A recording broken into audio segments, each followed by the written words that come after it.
Hey guys, this is May Elizabeth, and in this video I want to talk about exiting versus existing in the matrix.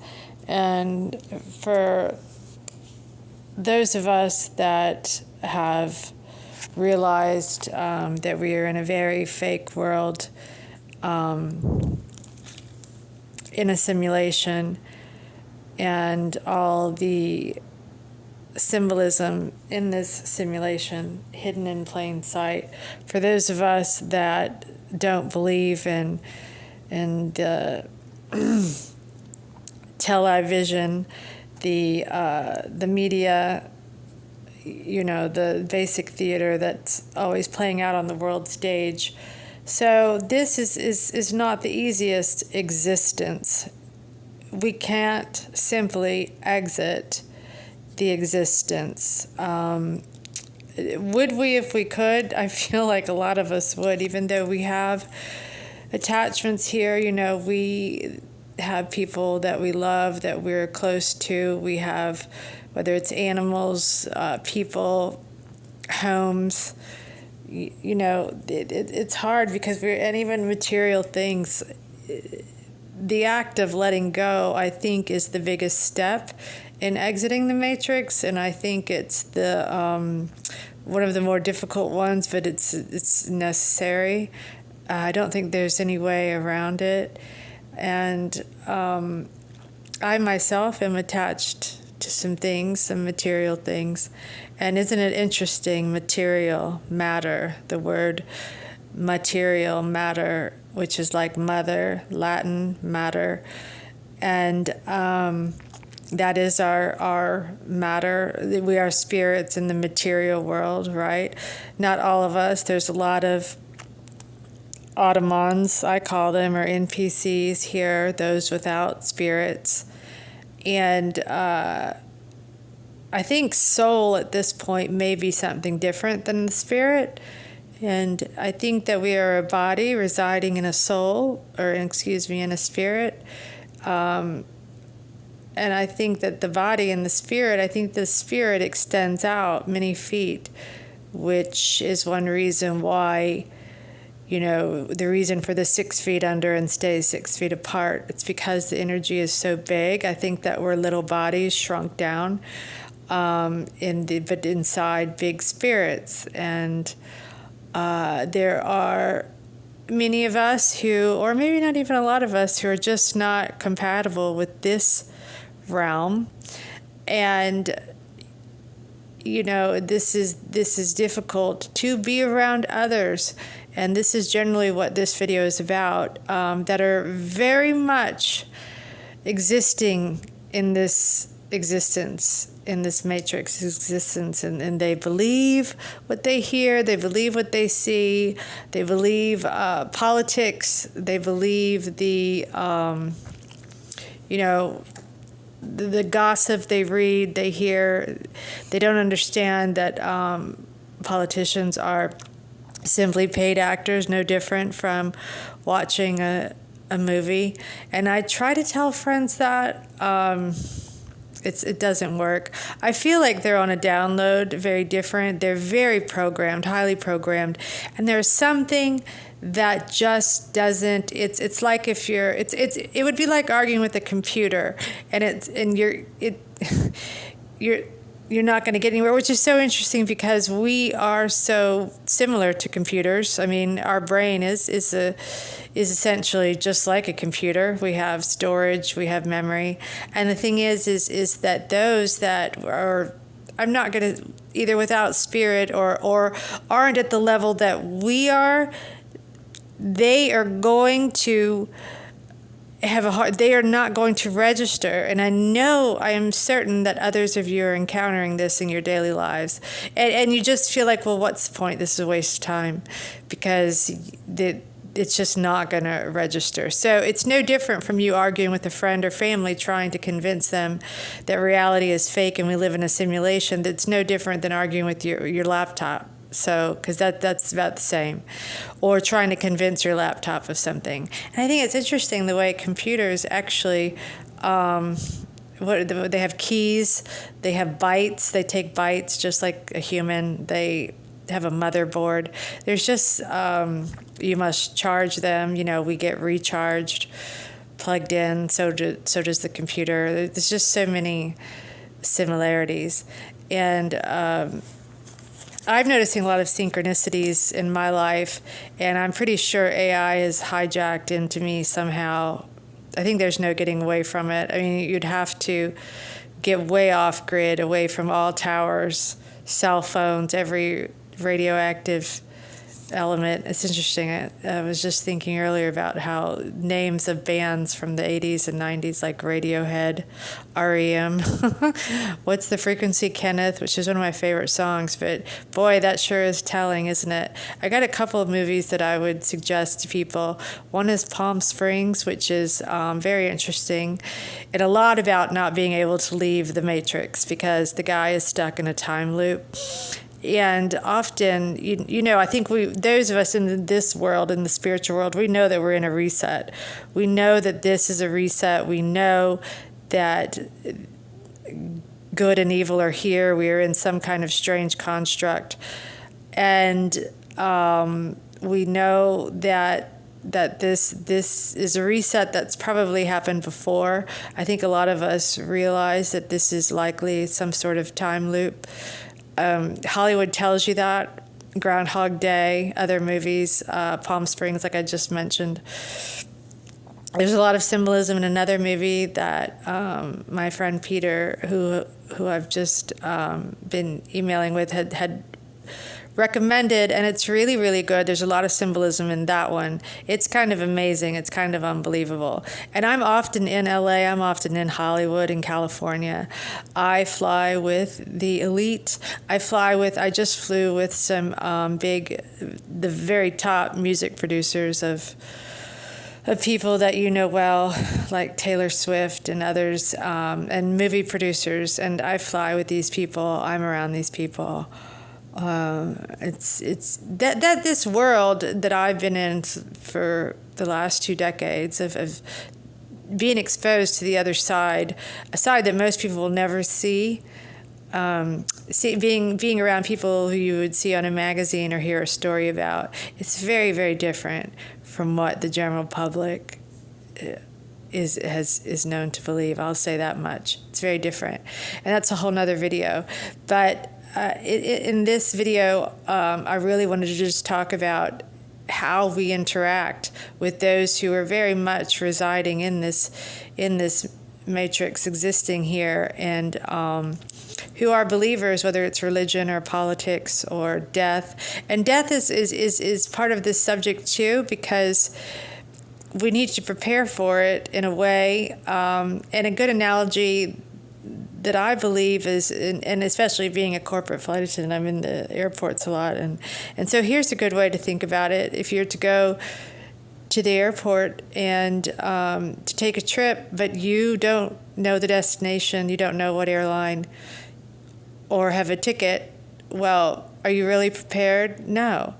And I mean, I think at this point it should be all about preparation. Obviously, we're so distracted with mundane, idiotic tasks every day, in this lightning speed time that's flying by at unbelievable speed. Just time is just ridiculous. I can't even. It's just. That's another clue that you're in a fake world. If you don't see how time is, and I know that a lot of that's perception, but I think that you can pretty much well ask most people, even the NPCs, and they're going to notice. So what I was saying is that even though we have all these ridiculous, stupid distractions, which are there intentionally, but even though we have all these distractions, I do think that we need to make it a necessary part of existing in the matrix is considering our exits. What can I do to get out of here and to never come back? I do believe that this, and I said this in another video, I do believe that we are in the afterlife. I've got a pretty strong feeling. I've got a pretty good download. I like to call it my jellyfish, my higher self. I get messages, and I'm just sure that this is part of a plane or an astral realm that is not, it's not real.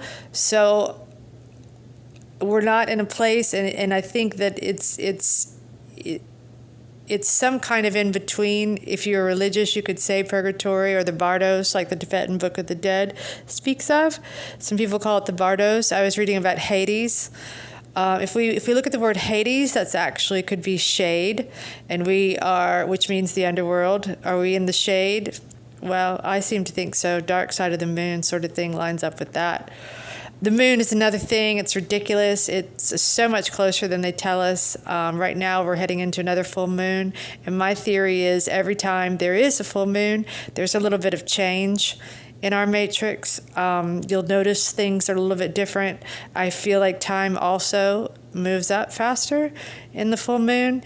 And when I was a kid, growing up in the early 80s and late 70s, I can remember that...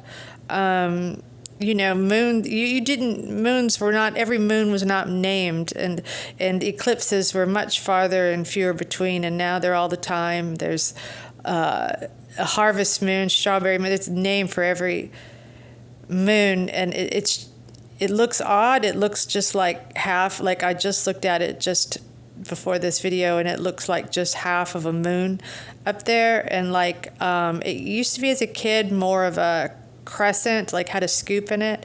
It's very strange, but I believe we are directly connected to this moon. I believe that's what the silver cord is, the invisible silver cord that that is used, and we are projected in here. And I did a video on that, and I have had many out-of-body experiences. It's been a while.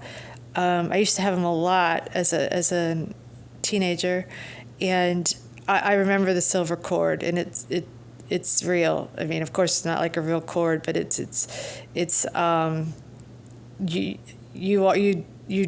can't. There's no words, but it was silver. Well, that's the closest comparison because it's not like a color. But so I do think that we are projected in here, kind of like Project Blue Beam. Remember, if you ever heard about that or if you've read about that, the CIA did, which I think is a misnomer because it should be project, because Project Blue Beam, we are projected here. We are spirits projected into this false construct, this simulation. And some of us, a lot of us, I know myself, and I'm sure others listening, don't belong here. We are not compatible with this. This is not our home. And speaking of home, I'm reading this in this book, this Matrix series of books from the 80s, which an ex-CIA guy, and I'm pretty sure it's an alias that he's writing under, he talks about a lot of the symbolism. He talks about everything. There's many volumes, and this book is super expensive now, of course, because they don't want you to have it, and it's rare. And that's another thing that I think goes along with the Mandela effect and timeline shifts, is that we lose more and more of what we knew to be the real world. And I'm not saying the world that you grew up in was the real world, but it was a lot closer than this world now. And I'm noticing that a lot of things that I will research and look for, like say books, say heavy linens and cottons, real fabrics that aren't synthetic. You're more and more finding you're going to have trouble finding these things from the vintage retro world. They're just more obsolete. They want everything synthetic because we're in a synthetic world, and we're moving more and more into that world. And pretty soon, I mean, the internet's going to be all bots. I don't know that we will even have as much capacity. It'll be very limited capacity to even interact with each other eventually. And so that old world must be removed. And with that, some of these great books that do give us some insight into where we are and what's the codes or symbolism, etc. They are harder to find. And in this Matrix book, where I'm going with this is he talks a lot about symbolism, and I keep thinking about the Wizard of Oz, because not just the emerald green, which emerald green represents the real world. the real home, or what could be our real world, where we are not. And where I think we are now is represented by magenta, which is a magic color, and it's not really a color. And so Aunt M is me, in my opinion. It stands for me. And Toto is everyone. That's Latin. Toto, the dog.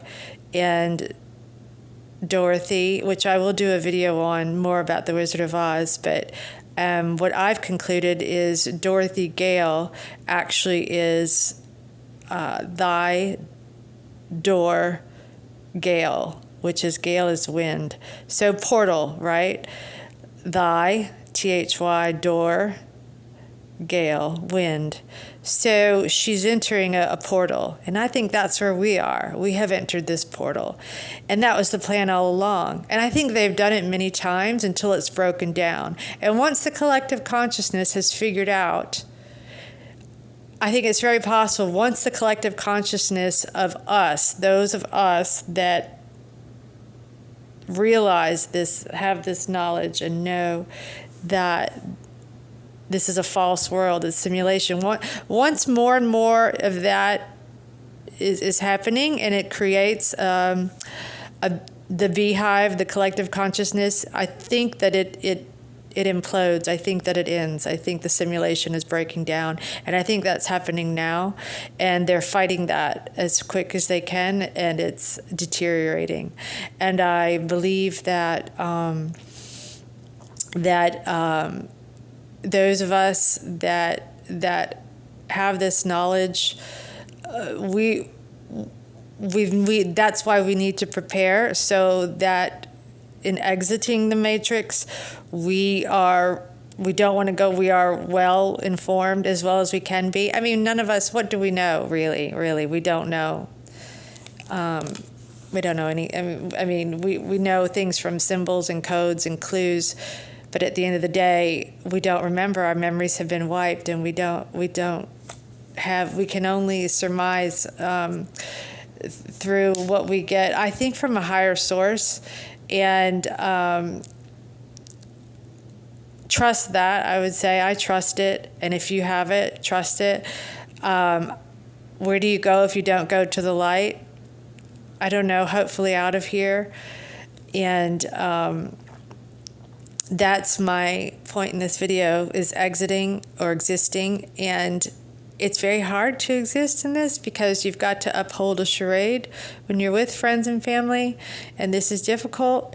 And I'm experiencing this lately, or whether you're at work and you see something and they say something, and maybe about the you-know-what, starting with the C, and some people call it the Action Jackson. I think when I say that, most will know. And you can't comment on your real feelings. It's difficult. It's very alienating. It's isolating. And you're not alone. We're not alone. But I think once you've gotten this far, you can't go back. That's what I'm getting at, is that I can't live the way I did 5 years ago. I mean, in my thoughts and belief. I mean, I could never. I lived in the illusion, of course. I'm sure we all did at some point, but there's no going back. And how do we prepare? Well, I think one way to prepare is to start letting go of attachments. Start letting go. Of course, you love your, where you live, or your pets, or your friends, your family, but you're not going to let them go. But in a way, well, what I want to say is mostly materialism. That's important. So I think that that's what we need to focus on, and we need to focus on the preparation and the exits. And I don't mean that in a negative, dark way. I just mean it's the only way, if you are determined never to come back to this realm and go to a better realm. As consciousness, I think that we go on, it's eternal. So we're not done after this. And more on that later. And thanks for listening.